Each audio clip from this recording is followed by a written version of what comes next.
Hello and welcome to the Schola Progenium. Today I'm going to be talking to you about a tactic which I really enjoy using on the battlefield, and it is really effective as well.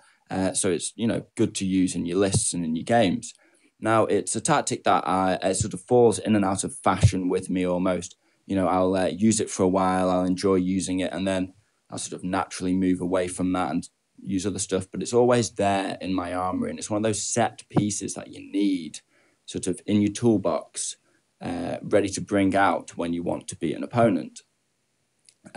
Because, a good sort of mentality to have in your 40k, sort of list building in your battles and all this kind of stuff is to have a few set pieces which you can lean on or which you can pull out of the bag whenever you need them. And they're sort of set strategies or set maneuvers, set tactics or opening gambits or ways that you take an objective or something like that. Which you can rely on, they work against any opponent in a variety of contexts, friendly games, tournaments, stuff like that. And this is one of those set pieces. So it's just a nice little tactic. It doesn't take too many points of investment in your list, and you can crack it out when you want. It'll always bring you a lot of fun in your games, and it'll set the tone nicely for your games and get you hopefully on the path to victory very early on. Now, the reason why I like the Super Smash Bros. So much is because it works in such a massive variety of lists, and because you're not committed to actually using it on the battlefield. It combines paying for a really good combat character that's tooled up and brings a little bit of buffs. So usually, a Smash Captain, because he brings reroll ones to hit, and he's got a Thunder Hammer, Jetpack, he's fast moving. And with mine, I always recommend taking, and if you're a Blood Angel, you can do this, spending the command point to give him Black Rage and giving him the Angel's Wing. So he can reroll charges, he can't be overwatched, and he's getting an extra attack, and he's got a 6-up, feel no pain. So he's just absolutely great for getting off charges first turn. And then you're going to have Mephiston backing him up. Now, this tactic, you can use this with loads of different sort of Imperium or even Chaos, or loads and loads of different forces, loads of armies, whoever you collect. But because they've all codexes, generally speaking, have an aggressive combat character, and you can always tool up a nice secondary combat character. Chaos can take a couple of Demon Princes. That'd be really cool for a Super Smash Bros. Sort of combo. But I'm obviously, who I am, I'm the Schola Progenium, and I'm going to be talking mainly with the Blood Angels in mind. So for the rest of the video, I'll be referring to this through the eyes of Mephiston and a Smash Captain working together as the Smash Bros. Now, I've described sort of the loadout that I take for my captain, and, it's really nice because that captain's coming in at, 114, 116 points currently on the current chapter approved, and, that'll change maybe over time, but it'll always be around 110 to 120 points with his jetpack and his Thunderhammer, and you're getting extra sort of abilities out of him because you've given him that Angel's Wing and you've given him the Black Rage. So that's sort of compounding extra sort of ability into this one guy, but at no real cost because you've got those relics anyway. Now, I don't generally make him my Warlord because this guy is going to die, and I don't want to just give my enemy the Warlord that easily. And I find that he's pretty effective, and I generally don't give him the Storm Shield, even though it's only 2 points. And that's kind of out of habit, just because Storm Shield used to be a lot more expensive on him. And now, because of the recent chapter approved with it being 2 points, definitely worth the points. Give him a 3-up invuln instead of a 4-up invuln. But I never used to pay it because the 4-up was perfectly fine and free in the past. And I haven't found the need to switch over. I haven't found the need to spend those 2 points. But your mileage may vary. Do what you like. Now, in terms of Mephiston, I'll give him the first 2 powers that allow him to give units extra attacks, give himself Unleash Rage so he can reroll his charges, and I think advance as well, and he gets D3 extra attacks or plus D3 to his charge, something like that. The first 2 powers, which make him very fast and very choppy. And then and this is the essential power, if you give him no other power, you have to give him Wings of Sanguinius, because he needs that 12 inches and he needs that fly ability to keep up with the captain and make sure that whatever target the captain wants to take down, if he's going to take down a flyer, Mephi can back him up.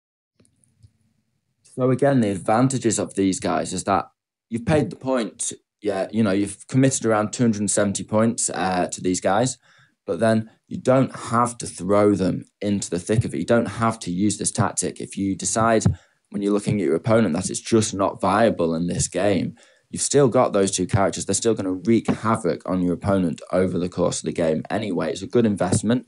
They're filling out your HQ slots so you can take more detachments and get those command points. So, it's no great loss if you decide on this particular battle you're not going to use this tactic, but it's just in your toolkit, ready to use with these guys, ready to go forward. And, 9 times out of 10, you're going to use this tactic and you're going to throw your opponent off.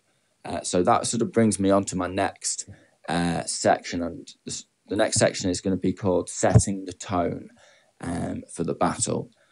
So when you're setting the tone for the battle, really, it comes into 3 smaller sections. And the first is that you're putting the opponent on the defensive, because depending either whether you went first or second, you're forcing your opponent to become reactive, because you're slinging these 2 really dangerous units forward.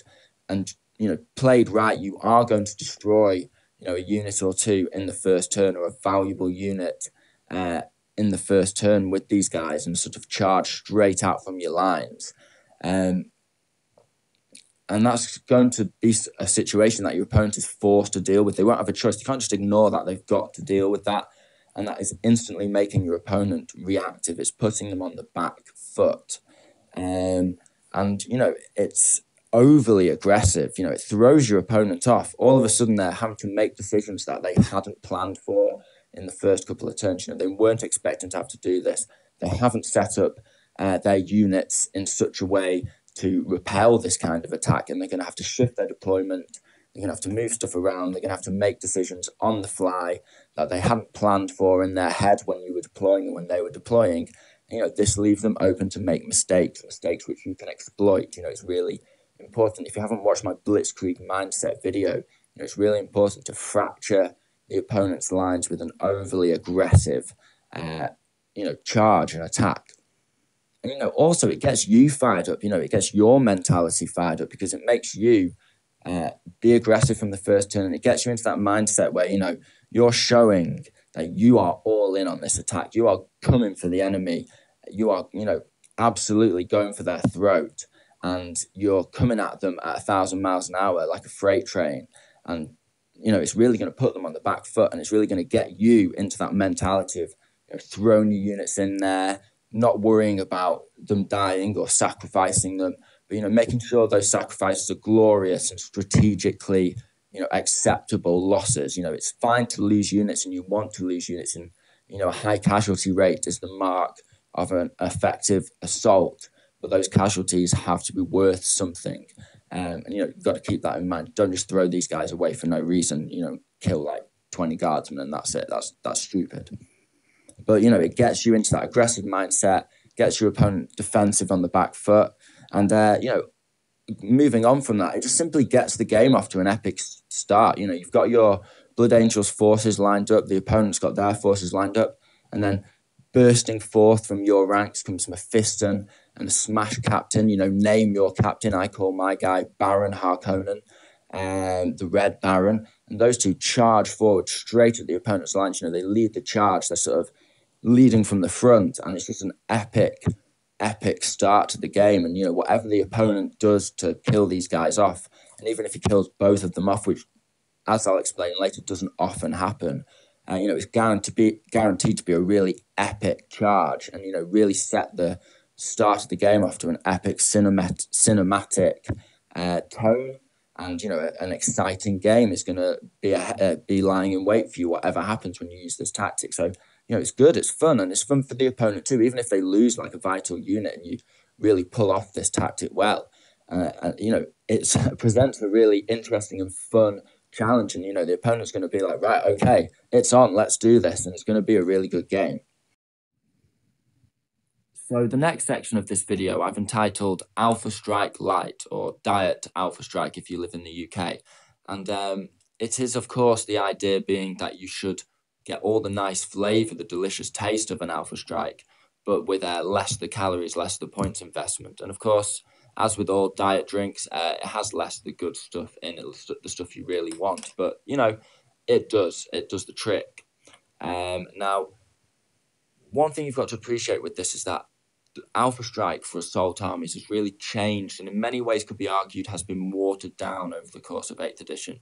So at the start, we could deep strike anywhere we wanted in the first turn, as long as we were 9 inches away from an enemy unit, and start rolling dice straight away and charging in.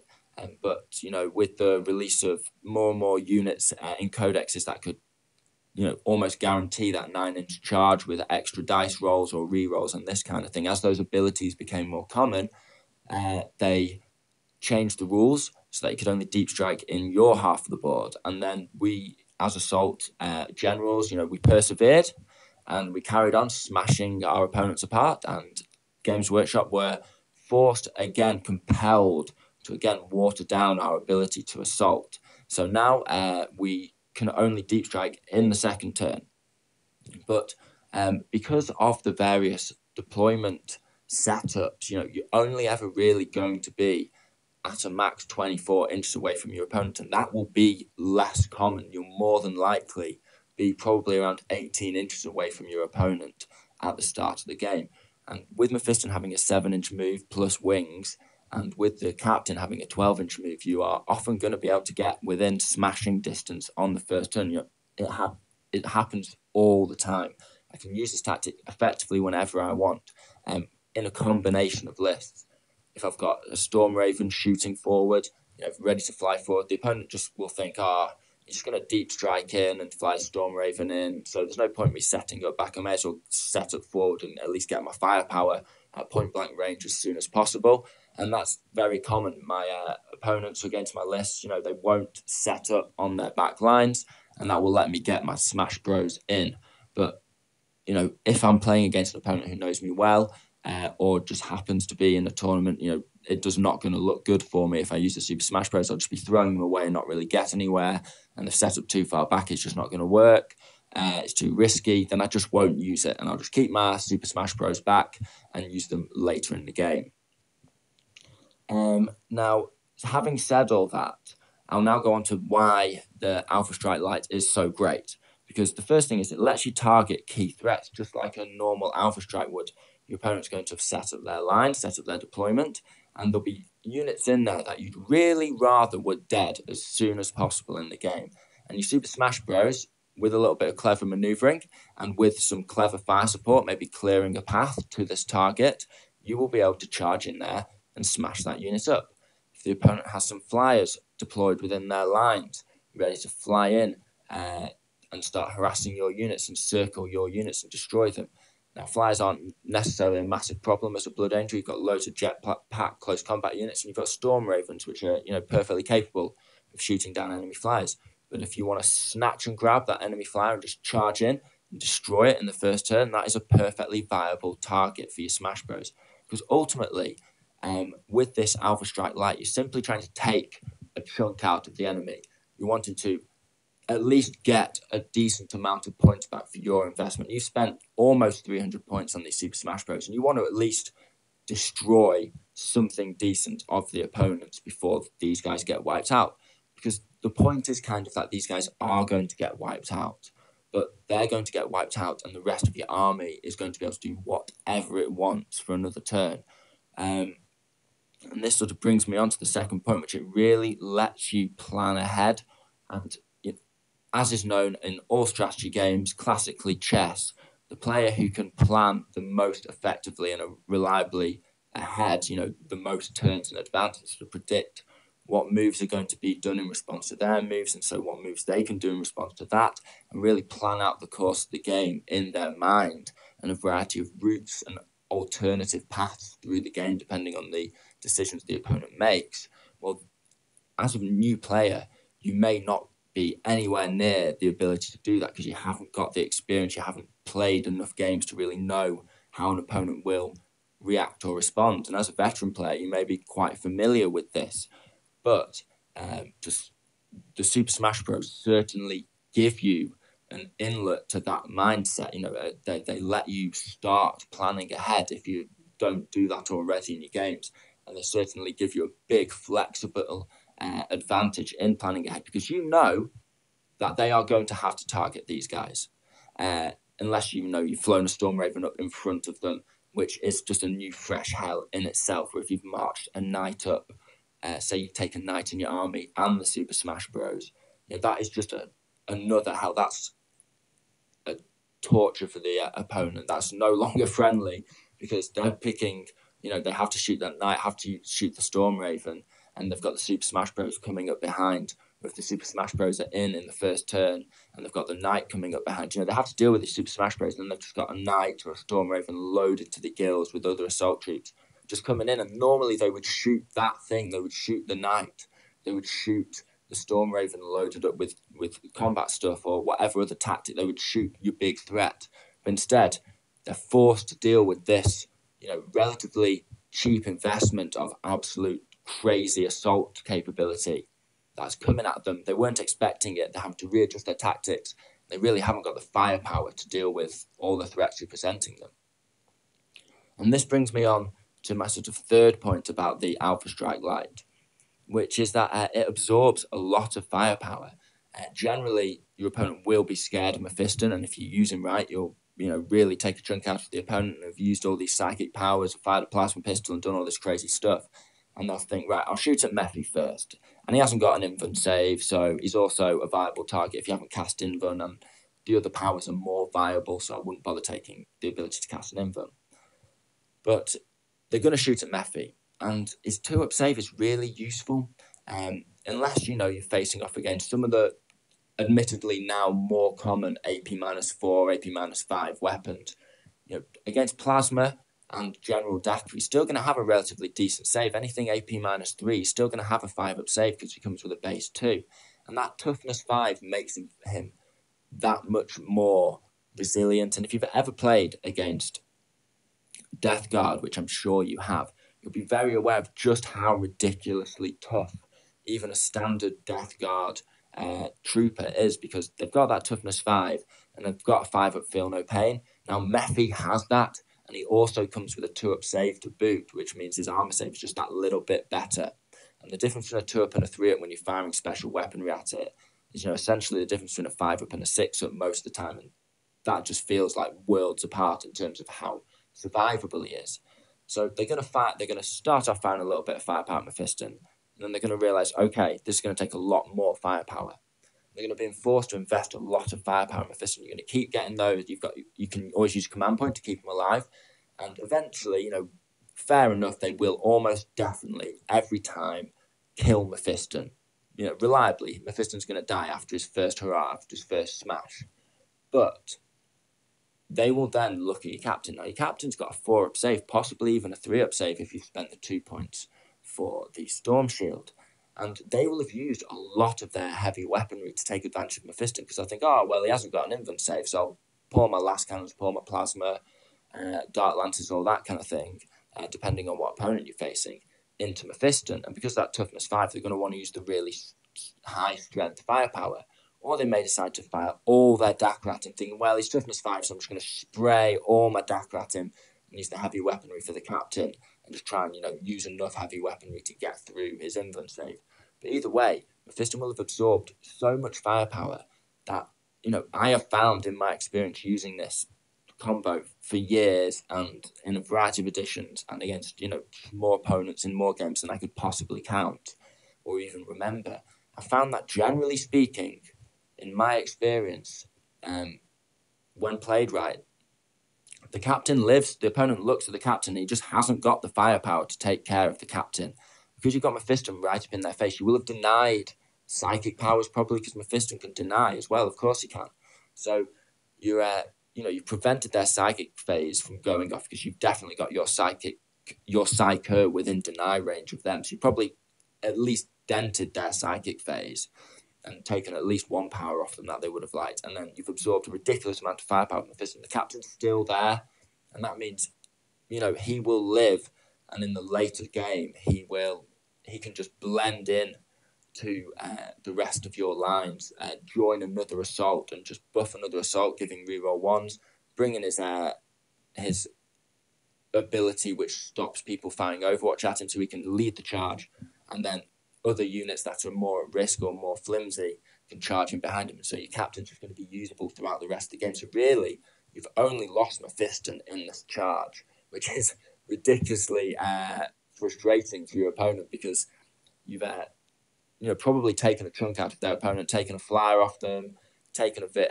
maybe a leading vehicle off them, or just smashed apart a unit at the front of their line, something like that. And in return, they've killed Mephiston, and then they've come so close. Your captain might be on 1 or 2 wounds left, but thanks to his feel no pain, he lived.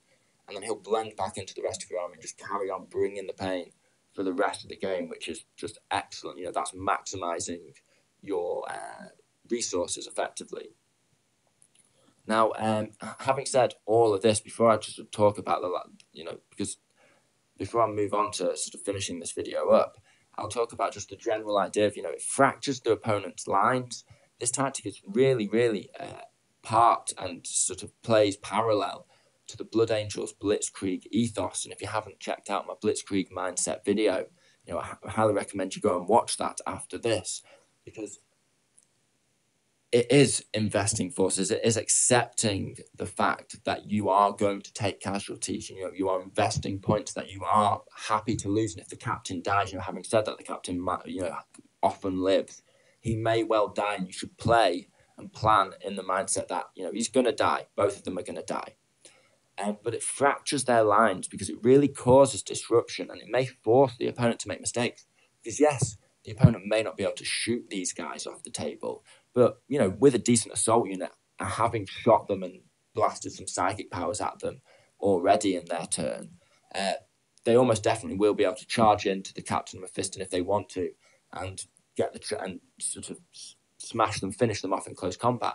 But that does 2 things. First of all, it puts them within smashing range of the captain and Mephiston, and if they don't throw enough at him, let's say the captain who's just sat there remaining, if they don't throw enough forces at him, he'll live because of his invuln save, and then he's going to smash them back with a Thunderhammer. So they can either throw forward, let's say, a Demon Prince or some Wolfen or a counter assault unit and try and hit the captain that way. But if they fail to get it off, if they get unlucky, and if they're not feeling lucky because you've already put the voodoo in them, they're not going to want to do it. And if they do, and they do mess it up, then you're going to strike back and smash those Wolfen. And hell, why not honour the chapter, spend the 3 command points, smash again, and all of a sudden, in their turn, as a response, they've thrown a unit at the captain, and the captain's just smashed that unit apart. And I've done that many times because they haven't wanted to commit enough counter-assault forces and they haven't finished them off. Alternatively, they can throw in a couple of blobs and just try and tie him up. But that's fine for you because then they're pushing their forces forward.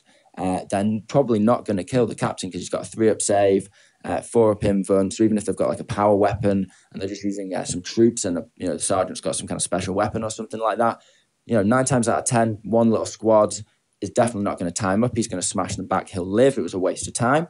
And if they do throw enough forward to just really tie him up, then really they're manoeuvring out of position. They're exposing loads of their forces forward. They really should be pulling back from you because you are coming at them now with the rest of your assault. Remember, the rest of your assault hasn't even happened.